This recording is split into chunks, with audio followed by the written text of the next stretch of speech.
നമ്മുടെയൊക്കെ ജീവിതത്തിൽ ഉണ്ടാകാൻ സാധ്യതയുള്ളൊരു പ്രശ്നമുണ്ട്. ചില ആളുകളോട് നമുക്ക് കയ്പുണ്ട്, ചില ആളുകളോടില്ല. ഞാൻ പറഞ്ഞാൽ മനസ്സിലായല്ലോ. അത് പിശാചിൻ്റെ വലിയ തന്ത്രമാണ്.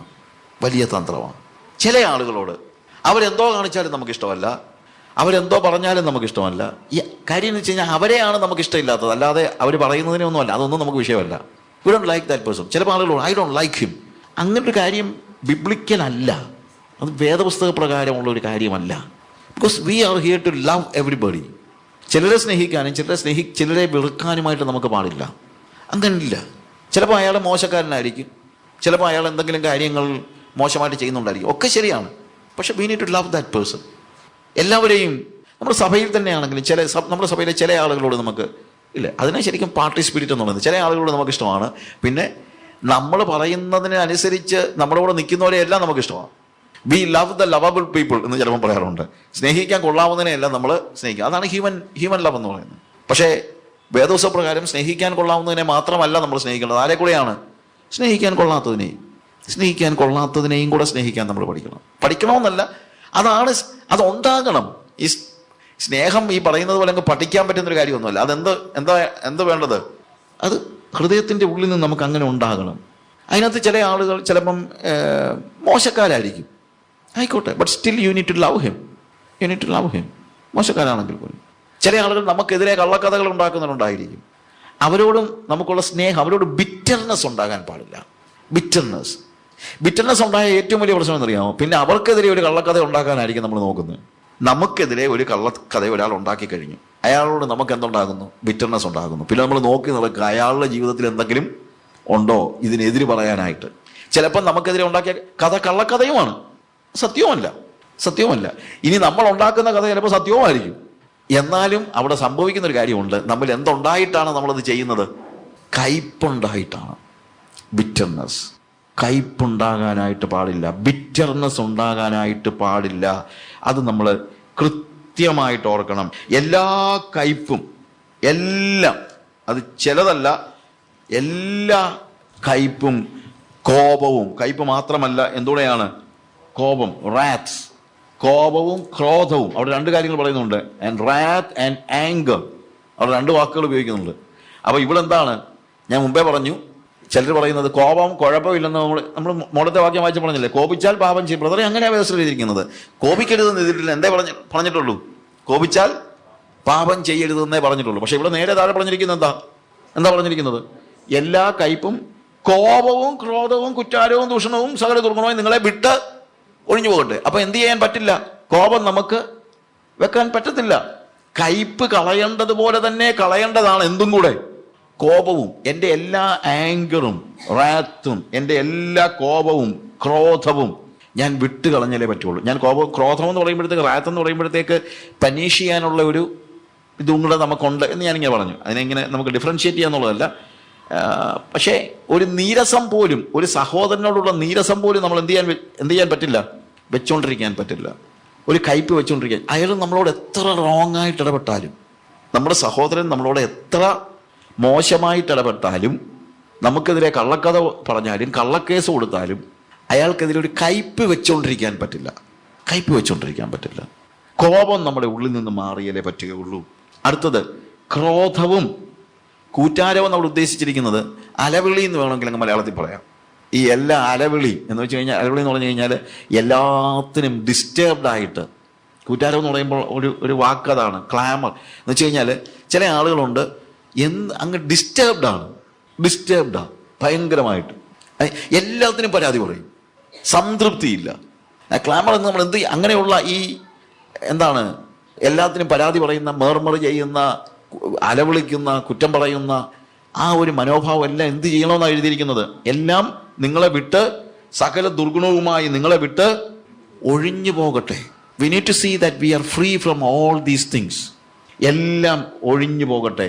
നമ്മൾ ചില ഫാസ്റ്റായിട്ട് 32-ാമത്തെ വാക്യത്തിൽ, നിങ്ങൾ തമ്മിൽ ദയയും മനസ്സലിവുമുള്ളവരായി ദൈവം ക്രിസ്തുവിൽ ക്ഷമിച്ചതുപോലെ നിങ്ങൾ അന്യോന്യം ക്ഷമിപ്പീൻ. നിങ്ങൾ തമ്മിൽ എന്തുണ്ടായിരിക്കണം? ദയ ഉണ്ടായിരിക്കണം. You need to be kind to one another. Tender hearted ആയിരിക്കണം, മനസ്സലിവുള്ളവരായിരിക്കണം. ആൻഡ് ഫോർഗിവിങ് വൺ അനദർ, മറ്റുള്ളവരോട് ക്ഷമിക്കണം. എങ്ങനെ ക്ഷമിക്കണം? even as God for Christ's sake hath forgiven you. നിങ്ങളെ ക്രിസ്തുവിൽ നിങ്ങളോട് ക്ഷമിച്ചതുപോലെ നിങ്ങൾ അന്യോന്യം ക്ഷമിക്കണം. നിങ്ങൾ തമ്മിൽ ദയയുള്ളവരായിരിക്കണം, കൈൻഡ് ആയിരിക്കണം, കരുണയുള്ളവരായിരിക്കണം, മറ്റുള്ളവർ കരുണ കാണിക്കുന്നവരായിരിക്കണം. നമ്മൾ ആരോടെ കരുണ കാണിക്കേണ്ടത്? കരുണ കാണിക്കേണ്ടത് ഒരിക്കലും നമ്മളോട് നമുക്ക്, അതുകൊണ്ടാണ് ഞാൻ പറഞ്ഞത്, ഇതിനകത്ത് മുമ്പേ ഞാൻ പറഞ്ഞൊരു വാക്കുണ്ട്, സ്നേഹിക്കാൻ കൊള്ളാവുന്നതിനെ സ്നേഹിക്കാൻ നമുക്കൊരു പ്രയാസവും ഇല്ല, അല്ലേ? സ്നേഹിക്കാൻ കൊള്ളാവുന്നതിനെ സ്നേഹിക്കാൻ, പക്ഷെ സ്നേഹിക്കാൻ കൊള്ളാത്തതിനെയും സ്നേഹിക്കണം. അവിടെയാണ് വാസ്തവത്തിൽ ദയ ആവശ്യമായി വരുന്നത്. ദയ കാണിക്കുക, ദയ കാണിക്കുക. അവരുടെ ജീവിതത്തിൽ ഒരുപക്ഷെ അവർക്ക് സ്നേഹിക്കാനായിട്ട് ഒന്നുമില്ലായിരിക്കും. അവർ പക്ഷേ ഭയങ്കര ഇറിറ്റേറ്റിംഗ് ആയിരിക്കും. പക്ഷേ അവിടുത്തെ പ്രത്യേകത അവർ ഇറിറ്റേറ്റഡ് ആകാൻ കാരണം എന്താ? എന്തെങ്കിലും പേഴ്സണൽ റീസൺസ് കാണുമോ? അവർക്ക് പേഴ്സണൽ റീസൺസ് കാണും. അപ്പോൾ അവരുടെ ഷൂവിൽ നിന്ന് നമ്മൾ അവരെക്കുറിച്ച് ആലോചിക്കുമ്പോൾ നമ്മളാണെങ്കിൽ അതിൻ്റെ അപ്പുറത്തേത് ചിലപ്പോൾ ചെയ്തെന്നിരിക്കും.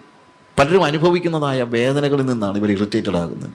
കുടുംബത്തിലുള്ള പ്രശ്നങ്ങൾ കാണും, അല്ലെങ്കിൽ സമൂഹത്തിൽ അവർ അനുഭവിക്കുന്നതായ ചില ഒറ്റപ്പെടുത്തലുകൾ കാണും, ഒരുപക്ഷെ അവരുടെ ജീവിതത്തിലെ ഒത്തിരി മുറിവുകൾ കാണും, ഒത്തിരി അനുഭവങ്ങൾ കഴിഞ്ഞ കാലങ്ങളിൽ അവർക്ക് ഉണ്ടായതായ തിക്താനുഭവങ്ങൾ കാണും. അതിൻ്റെയൊക്കെ കാര്യങ്ങൾ കൊണ്ടാകാം ഇവരെന്ത് ചെയ്യുന്നത്? ഇറിറ്റേറ്റഡ് ആകുന്നത്. അപ്പോൾ നമ്മളെന്ത് ചെയ്യണം? ദയയോടുകൂടെ അവരോട് ഇടപെടണം. ദയ കാണിക്കുമ്പോൾ അവരുടെ നന്മ കണ്ടിട്ടല്ല. നന്മ കണ്ടാൽ പിന്നെ ദയ കാണിക്കേണ്ട കാര്യം ഇല്ല. നന്മ കണ്ടാൽ പിന്നെന്ത് കാണിക്കേണ്ട കാര്യമില്ല? ദയ കാണിക്കേണ്ട കാര്യമില്ല. പക്ഷേ നമ്മൾ കൈൻഡ് ആകുന്നത് എപ്പോഴാണെന്ന് ചോദിച്ചു കഴിഞ്ഞാൽ, അവരിൽ നന്മയില്ലാത്തപ്പോഴും അവരോട് നമ്മൾ ദയ കാണിക്കുമ്പോഴാണ്. നന്മയില്ലാത്തപ്പോഴും അവർ പക്ഷെ മോശമായ രീതിയിൽ ഇടപെട്ടാലും നമ്മൾ ദയ കാണിക്കുന്നതായിരിക്കണം. അതുകൊണ്ടാണ് ഞാൻ പറഞ്ഞത്, നമ്മളെക്കുറിച്ച് നമ്മളോട് ഒരുപക്ഷെ ചിലപ്പോൾ ആളുകൾ നമ്മളോട് ചൂടായിരിക്കും. പക്ഷെ ചൂടാകുന്നത്, അല്ലെങ്കിൽ നമ്മളോട് പല മോശമായ വാക്കുകൾ അവർ ഇങ്ങോട്ട് ഉപയോഗിച്ചെന്നിരിക്കും. അവരോടും നമ്മൾ ദയ കാണിച്ചാലേ പറ്റുള്ളൂ. അവരോട് കൈൻഡ് ആയിരിക്കണം. ചില റീസൺസ് കാണും അതിനൊക്കെ. അവരുടെ ഷൂവിൽ നിന്ന് നമ്മൾ കാര്യങ്ങൾ ചിന്തിക്കുമ്പോൾ നമുക്ക് എന്തേ തോന്നത്തുള്ളൂ? അവരോട് കരുണ തോന്നും. മനസ്സലിവുള്ളവരായിരിക്കണം, ടെൻഡർ ഹാർട്ടഡ് ആയിരിക്കണം. നമ്മുടെ സഹോദരങ്ങളോട് നമ്മൾ ടെൻഡർ ഹാർട്ടഡ് ആയിരിക്കണം, ആർദ്രതയുള്ളവരായിരിക്കണം. ആർദ്രത ഉണ്ടാകണമെങ്കിൽ അതുപോലുള്ള അറ്റാച്ച്മെന്റ് ഉണ്ടാകുമ്പോഴാണ് ആർദ്രത ഉണ്ടാകുന്നത്. അതായത് അവരെ കൂടാതെ നമുക്ക് ജീവിക്കാൻ പറ്റത്തില്ലെന്നുള്ളൊരവസ്ഥ, അവരെൻ്റെ ഭാഗമാണെന്നുള്ള. ശരിക്കും ഈ ആർദ്രത എന്നൊക്കെ പറയുന്നത് നമ്മുടെ ഹൃദയം, അവർ മാറിയാൽ ചിലപ്പം ഹൃദയം മുറിഞ്ഞു പോകുന്ന പോലെ നമുക്ക് തോന്നും. കാര്യം അവർ നമ്മുടെ ഭാഗമാണ്. അവർ ക്രിസ്തുവിൻ്റെ ശരീരത്തിൻ്റെ അവയവങ്ങളാണ്. അവയവങ്ങളാകുമ്പോഴത്തേക്ക് നമ്മുടെ ഒരു അവയവം മുറിഞ്ഞാൽ ആ അവയവത്തിന് മാത്രമല്ല വേദന, ആണോ? കയ്യിലൊരു മുള്ളു കൊണ്ട് കഴിഞ്ഞാൽ ദേഹം മുഴുവൻ മുള്ളു കൊള്ളുന്നതിന് തുല്യമാണ്. നമ്മളെ മൊത്തമായിട്ടാണ് എന്ത് ചെയ്യുന്നത്? അഫക്റ്റ് ചെയ്യുന്നത് മൊത്തമായിട്ട്. ഇതുപോലെ നമ്മൾ ആർദ്രതയുള്ളവരായിരിക്കണം, മറ്റുള്ളവരോട് ടെൻഡർ ഹാർട്ടഡ് ആയിരിക്കണം. മറ്റുള്ളവരോട് നമ്മൾ we need to be kind, we need to be tender hearted. നമ്മളെ തല്ലാൻ വരുന്നവരോട് പോലും. ഞാൻ പലപ്പോഴും ഈ ഡേവിഡ് വിൽക്കേഴ്സന്റെ ഒരു സംഭവം, നിക്കി ക്രൂസുമായിട്ട് ഡേവിഡ് വിൽക്കേഴ്സൺ കാണുന്ന സംഭവം ഞാൻ പലയിടത്തും പറഞ്ഞിട്ടുണ്ട്. ആദ്യം ഡേവിഡ് വിൽക്കേഴ്സൺ നിക്കി ക്രൂസിനെ കാണുന്ന സമയത്ത് കൈ കൊടുക്കാൻ ചെന്നു. നിക്കി എന്ന് പറഞ്ഞ് കൈ കൊടുക്കാൻ ചെന്നപ്പോൾ അവൻ കയ്യേലിട്ട് നോക്കിയിട്ട് നേരെ കരണത്തടിക്കുക. കൈ കൊടുക്കാൻ ചെന്നതാണ്, പക്ഷെ എന്ത് ചെയ്തു? കൈ കൊടുക്കുന്നതിന് പകരം നിക്കി ഡേവിഡ് വിൽക്കേഴ്സന്റെ കരണത്തടിച്ചു. ഡേവിഡ് വിൽക്കേഴ്സൺ പറഞ്ഞു, I love you Nicky because Jesus loves U. I love you because Jesus loves U. ഞാൻ നിന്നെ സ്നേഹിക്കുന്നു. കാരണം എന്താണ്? കാരണം ദൈവം നിന്നെ സ്നേഹിക്കുന്നു. പിന്നെ കുറേ നാളുകൾക്ക് ശേഷമാണ് അവർ തമ്മിൽ കണ്ടുമുട്ടുമ്പോൾ പിന്നെയും കൈ കൊടുക്കാനായിട്ട് ചെന്നു. കൈ കൊടുത്തോണ്ട് പറഞ്ഞു, നിക്കി ജീസസ് ലവ്സ് യു. അവൻ കയ്യിലോട്ട് നോക്കി. ഇപ്രാവശ്യം കരണത്തടിക്കുന്നതിന് പകരം ആ കയ്യിലേക്ക് കാർക്കിച്ച് തുപ്പി. ഡേവിഡ് വിൽക്കേഴ്സൺ ചിരിച്ചുകൊണ്ട് പറഞ്ഞ്, still I love you Nicky because Jesus loves you. മൂന്നാമത്തെ പ്രാവശ്യം ഇവനെ കാണാൻ ചെന്നപ്പോൾ, കൈ കൊടുക്കാൻ ചെന്നപ്പോൾ, ഇവൻ സ്വിച്ച് ബ്ലേഡ് എടുത്തിട്ട് ഡേവിഡ് വിൽക്കേഴ്സന്റെ കോളർ ബോണിലേക്ക് കുത്തിപ്പിടിച്ചിട്ട് പറഞ്ഞു, preacher I gonna cut you into 1000 pieces. ഉപദേശി, നിന്നെ ഞാൻ 1000 കഷണമായിട്ട് മുറിക്കാൻ പോകുകയാണ്. അവനത് കാണിക്കും. അത്രയ്ക്കും ക്രൂരനാണ് അവന് 200 മെമ്പേഴ്സുള്ള ഒരു ഗ്യാങ്ങിൻ്റെ ലീഡറാണ്. അവനത് ചെയ്യും. ഡേവിഡ് വിൽക്കേഴ്സൺ പറഞ്ഞു, Nikki, I know you can do that, but even if you cut me into 1000 pieces, each piece will still love you because Jesus loves U. നീ എന്നെ 1000 കഷണമായിട്ട് മുറിച്ചാലും ആ ഓരോ കഷണവും പിന്നെയും നിന്നെ സ്നേഹിക്കും. കാരണം യേശു നിന്നെ സ്നേഹിക്കുന്നു. സ്നേഹിക്കാൻ കൊള്ളാവുന്നതിനെ സ്നേഹിക്കുന്നതല്ല, സ്നേഹിക്കാൻ കൊള്ളാത്തതിനെ സ്നേഹിക്കാൻ നമ്മൾ പഠിക്കണം. സ്നേഹിക്കാൻ കൊള്ളാത്തതിനെ ലവ്. നമ്മളെ വഞ്ചിക്കുന്നവരെ പോലും സ്നേഹിക്കണം.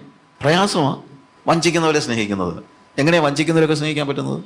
ശരിക്കും യോസഫിൻ്റെയും മറിയയുടെയും സ്റ്റോറി നമുക്കറിയാമല്ലോ. ഏൻഷ്യൻ നിയർ ഈസ്റ്റിലെ പ്രത്യേകത അനുസരിച്ച് വിവാഹ നിശ്ചയം കഴിഞ്ഞാൽ വിവാഹിതരായതുപോലെ തന്നെയാണ്, അവർക്ക് പിന്നെ മാറാനൊന്നും പറ്റില്ല. അതുകൊണ്ടാണ് നിന്റെ ഭാര്യയായ മറിയയെ ചേർത്ത് കൊള്ളുവാൻ, അല്ലാതെ നിന്റെ ഭാര്യയാകാൻ പോകുന്നതല്ല പറഞ്ഞിരിക്കുന്നത്. അവരുടെ റിലീജിയസ് പശ്ചാത്തലത്തിൽ ഏൻഷ്യൻ നിയർ ഈസ്റ്റിൽ വിവാഹ നിശ്ചയം കഴിഞ്ഞാൽ അവർ വിവാഹിതരാണ്, അവർ ഭാര്യയും ഭർത്താവുമാണ്. പിന്നെ അവർ കൂടി വരുന്നത് പിന്നീടാണെന്നുള്ളതേ ഉള്ളൂ. വിവാഹ നിശ്ചയം കഴിഞ്ഞു കഴിഞ്ഞാൽ അവർ ഭാര്യയും ഭർത്താവുമാണ്. അതുകൊണ്ടാണല്ലോ വിവാഹത്തിന് മുമ്പ് തന്നെ ഉപേക്ഷിക്കുന്നതിനെ കുറിച്ച് പറയുന്നത്, ഇല്ലേ? വിവാഹം നിശ്ചയിച്ചിരിക്കുന്ന മറിയയെക്കുറിച്ച് യോസഫ് മനസ്സിലാക്കുന്ന ഒരു കാര്യമുണ്ട്, മറിയ ഗർഭിണിയാണ്. സ്വാഭാവികമായി അവൻ എന്ത് ചിന്തിക്കാൻ പറ്റും? ഇത് പരിശുദ്ധാത്മാവിനാണെന്ന് അവനറിയത്തില്ലല്ലോ. അവൻ ചിന്തിക്കുന്നത് എന്താണ്? എൻ്റെ ഭാര്യ മറ്റൊരു പുരുഷനുമായി ബന്ധപ്പെട്ടു, അവൾ എന്നെ വഞ്ചിച്ചു, അവൾ ഗർഭിണിയാണ്. സ്വാഭാവികമായി ഒരു മനുഷ്യന് തോന്നേണ്ട വികാരം എന്താണ്? അവളെ ഞാനൊരു പാഠം പഠിപ്പിക്കും, ഞാൻ ചെന്ന് പറയും എനിക്ക് ഇവളെ വേണ്ട, അതിൻ്റെ റീസൺ പറയും. എന്ത്? അവൾ വ്യഭിചാരിണിയാണ്, അവൾ മറ്റൊരു പുരുഷനെ സ്വീകരിച്ചു, അവൾ ഗർഭിണിയാണ്. കൂളായിട്ട് ഒരു ചോദ്യവും പറച്ചിലുമില്ലാതെ യോസഫിന് വിവാഹമോചനം ലഭിക്കുകയും ചെയ്യും. തന്നെയല്ല, അവൻ മാന്യനുമാകും. എല്ലാവരും പറയും, ഇക്കാലത്ത് പെമ്പിള്ളാരെ വിശ്വസിക്കാൻ പറ്റിയല്ല, കണ്ടില്ലേ എന്ന് പറഞ്ഞ്. എന്നാൽ മറിയയ്ക്ക് സംഭവിക്കാൻ പോകുന്ന കാര്യം എന്താണ്? അവളുടെ ജീവിതം അതോടെ തീർന്നു. ഒരുപക്ഷെ അവൾ കല്ലെറിഞ്ഞ് കൊല്ലപ്പെടുക വരെ ചെയ്തേക്കാം. ഈവൻ അതർവൈസ് ജീവിതകാലം മുഴുവൻ അവൾ ഒരു വേശ്യ എന്ന നിലയിലായിരിക്കും അറിയപ്പെടുന്നത്. എന്നാൽ അവിടെ എഴുതിയിരിക്കുന്നത് യോസഫ് നീതിമാനാകൊണ്ട് മറിയയ്ക്ക് ലോകാപവാദം വരുത്തുവാൻ മനസ്സില്ലാത്തത് കൊണ്ട് അവളെ രഹസ്യമായി ഉപേക്ഷിക്കാൻ തീരുമാനിച്ചു. യോസഫ് നീതിമാനായതുകൊണ്ട് മറിയയ്ക്ക് ലോകാപവാദം വരുത്തരുതെന്ന് അവൻ ചിന്തിച്ചു. അതായത് നാളെ മറിയെ ആരും വേശ്യയെന്ന് വിളിക്കരുത്. വേശ്യെന്ന് വിളിക്കാതിരിക്കണമെങ്കിൽ എന്ത് വേണം? ഇവളെ പരസ്യമായിട്ട് ഉപേക്ഷിക്കുക എന്ന് പറയുന്നത്, അവിടുത്തെ പരസ്യമായിട്ട് ഉപേക്ഷിക്കുക രഹസ്യമായിട്ട് ഉപേക്ഷിക്കുക എന്ന് പറഞ്ഞാൽ അതിൻ്റെ അർത്ഥം എന്നാന്ന് വെച്ച് കഴിഞ്ഞാൽ, പരസ്യമായിട്ട് ഉപേക്ഷിക്കുക എന്ന് പറഞ്ഞു കഴിഞ്ഞാൽ കാരണം ബോധിപ്പിച്ചിട്ട് ഉപേക്ഷിക്കുക എന്ന് പറയുന്നതാണ് പരസ്യമായിട്ട് ഉപേക്ഷിക്കുക. രഹസ്യമായി ഉപേക്ഷിക്കുക എന്ന് പറഞ്ഞു കഴിഞ്ഞാൽ കാരണം ബോധിപ്പിക്കാതെ ഉപേക്ഷിക്കുക. എന്ത് കാരണത്താൽ അവളെ ഉപേക്ഷിക്കുന്നു എന്നുള്ളത് പറയുന്നില്ല. എന്ത് കാരണത്താൽ അവളെ ഉപേക്ഷിക്കുന്നെന്ന് പറഞ്ഞു കഴിഞ്ഞാൽ പിന്നെ യോസഫ് നീതിമാനാണ്. എല്ലാവരുടെയും മുമ്പിൽ യോസഫ് നല്ല മനുഷ്യനാണ്. മറിയയാണ് പബ്ലിക് എക്സാമ്പിൾ ആകുന്നത്. എന്നാൽ കാരണം ബോധിപ്പിച്ചില്ലെങ്കിൽ, എന്തുകൊണ്ട് ഉപേക്ഷിക്കുന്നെന്ന് പറഞ്ഞില്ലെങ്കിൽ, കാരണം ഇവൻ പറഞ്ഞില്ലെങ്കിൽ കാരണം നാട്ടുകാർ കണ്ടുപിടിക്കും. അവൻ പറഞ്ഞില്ലെങ്കിൽ കാരണം കൊള്ളാവല്ലോടെ പാർട്ടി ഒരു പെണ്ണിനെ കെട്ടിച്ചു കൊടുത്തതാണ്, അവളെ ഗർഭിണിയാക്കിയിട്ട് അവനെ കളഞ്ഞേച്ചു പോയല്ലേ. എന്താണ് ഇക്കാലത്ത് മനുഷ്യനെ വിശ്വസിക്കാൻ പറ്റുമോ? അവൻ രഹസ്യമായിട്ട് ഉപേക്ഷിച്ച് കഴിഞ്ഞാൽ കുറ്റം ആരുടെ കയ്യിലാകും? യോസഫിന്റെ കയ്യിലാകും. ഈ ഗർഭത്തിന്റെ ഉത്തരവാദി ആരാണെന്നേ ലോകം പറയത്തുള്ളൂ, യോസഫാണെന്നേ പറയത്തുള്ളൂ. അതുകൊണ്ട് എന്താ, അവന്റെ ജീവിതം പോയി. പിന്നെ ആരെങ്കിലും അവന് പെണ്ണ് കൊടുക്കുവോ? ഇല്ല. നാട്ടുകാരെ പെമ്പിള്ളാരുള്ള അപ്പന്മാരൊക്കെ പറയും, ആ ചെറുക്കൻ്റെ അടുത്തൊക്കെ പോയേക്കല്ല, അവന്റെ കണ്ണിപ്പെട്ട് പോകല്ലോ കേട്ടോ, കള്ളൻ എന്നായിരിക്കും യോസഫിനെ കുറിച്ച് ആളുകൾ പറയുന്നത്. ഞാൻ പറഞ്ഞ വ്യത്യാസം മനസ്സിലായോ? എന്തിനു വേണ്ടിയാണ്? മറിയയെ രക്ഷിക്കാൻ വേണ്ടി, മറിയയ്ക്ക് ലോകാപവാദം വരുത്താതിരിക്കേണ്ടതിന് യോസഫ് ലോകാപവാദം ഏറ്റെടുക്കുകയാണ്. എങ്ങനെയുള്ള മറിയയ്ക്ക്? യോസഫേ യോസഫേ എന്ന് പറഞ്ഞങ്ങ് അവൻ്റെ മനസ്സിലെന്താണ്? തന്നെ വഞ്ചിച്ച ഒരു സ്ത്രീയാണ് മറിയ. തന്നെ വഞ്ചിച്ച സ്ത്രീക്ക് ലോകാപവാദം വരുത്തരുതെന്ന് യോസഫ് തീരുമാനിച്ചെന്നു. ഞാൻ പറഞ്ഞതിൻ്റെ ഗൗരവം നിങ്ങൾ മനസ്സിലാക്കണം. അതാണ് ക്രിസ്തീയ സ്നേഹം എന്ന് പറയുന്നത്. അതാണ് ആർദ്രത എന്ന് പറയുന്നത്. അതാണ് മനസ്സലിവെന്ന് പറയുന്നത്. അതാണ് നീതി എന്ന് പറയുന്നത്.